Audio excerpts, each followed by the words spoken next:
ঘাটে প্রাক্তন কাউন্সিলর তার দেহ উদ্ধার হলো গাজলে। গতকাল থেকে নিখোঁজ ছিলেন বালুঘাটের প্রাক্তন কাউন্সিলর দেবজিৎ রুদ্র এবং আজকে তার দেহ উদ্ধার হলো গাজলে। গতকাল বিকেল থেকেই তিনি নিখোঁজ ছিলেন। ইদানিংকালে রাজনীতির সঙ্গে সেরকম কোনো যোগ ছিল না বলে জানা যাচ্ছে, কিন্তু কি কারণে এরকম ভাবে দেবজিৎ রুদ্র কেন দেহ উদ্ধার, কিভাবে উদ্ধার, এই সমস্ত বিষয় পরিষ্কার জানবো। এবং রেল লাইনের ধার থেকে উদ্ধার, গাজলে রেল লাইনের ধার থেকে উদ্ধার হলো প্রাক্তন কাউন্সিলর দেবজিৎ রুদ্রর দেহ। যা জানা যাচ্ছে গতকাল তিনি বেরিয়ে গিয়েছিলেন বাড়ি থেকে, তারপরে সিসি ক্যামেরায় কোনো একটি জায়গায় তার যে যাওয়া সেই হাঁটা চলা দেখা গিয়েছিল, ধরা পড়েছিল সিসি ক্যামেরায়। এবং সেই সময় থেকে খোঁজ চলছিল। কথা বলবো প্রতিনিধি অনুপের সঙ্গে। অনুপ, কি জানা যাচ্ছে এখনো পর্যন্ত এই দেবজিৎ রুদ্র, তার দেহ কিভাবে উদ্ধার হলো এবং কি মনে করছে পুলিশ?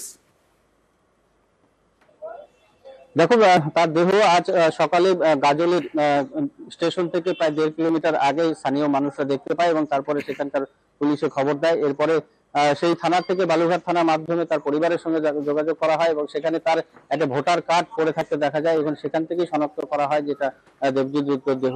এই মুহূর্তে আমরা রয়েছি তার বাড়ির সামনে, একদমই এলাকায় প্রায় শোকের ছায়া নেমে এসছে। কারণ আচমকাই এই ধরনের ঘটনা, কারণ সে বাড়ি থেকে ভোরবেলা বেরিয়েছিল কিছু না বলে। ঠিক কি হয়েছিল বা কি ঘটনা ঘটেছিল আমরা শুনবো তার প্রতিবেশীদের কাছ থেকে।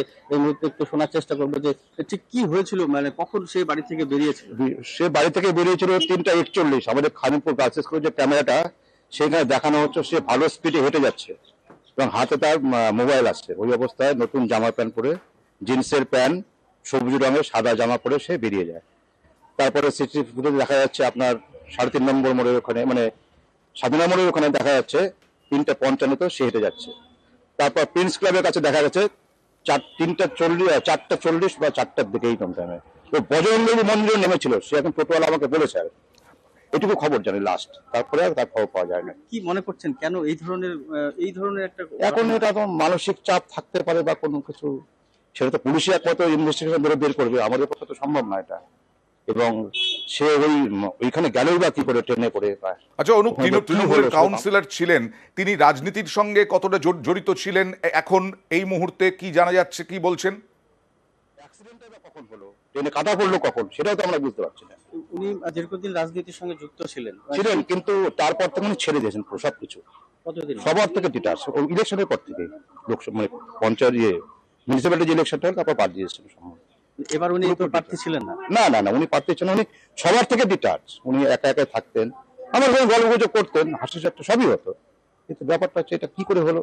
স্বাভাবিক জীবনযাপন করতেন, রাজনীতি খুব সাম্প্রতিক সময় ছেড়ে দিয়েছিলেন বলা হচ্ছে এবং বিভিন্ন জায়গায় সিসি ক্যামেরায় তার ছবি ধরা পড়েছে 3:41 থেকে, অর্থাৎ তিনি যে হেঁটে যাচ্ছেন, তার হাতে মোবাইল, সমস্ত কিছু বললেন।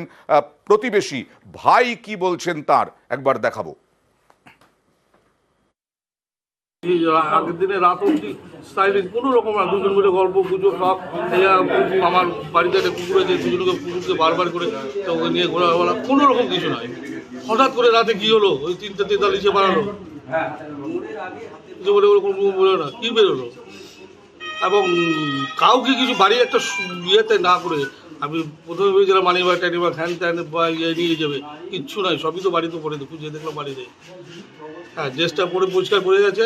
আমার দাদা আগাগুলো থেকে একটু সাজ মাজ করে বেরোয়, যে কালকে যদি গোয়ালদা রাখে ওই দেখবে ভালো সাজ করে গোয়ালদা কাউকে চলে গেছে। ওকে রাখলো সবার কাছে তাই যায়। যেভাবে বডিটা পাওয়া গেল, এটা আপনাদের কিছু সন্দেহ হচ্ছে?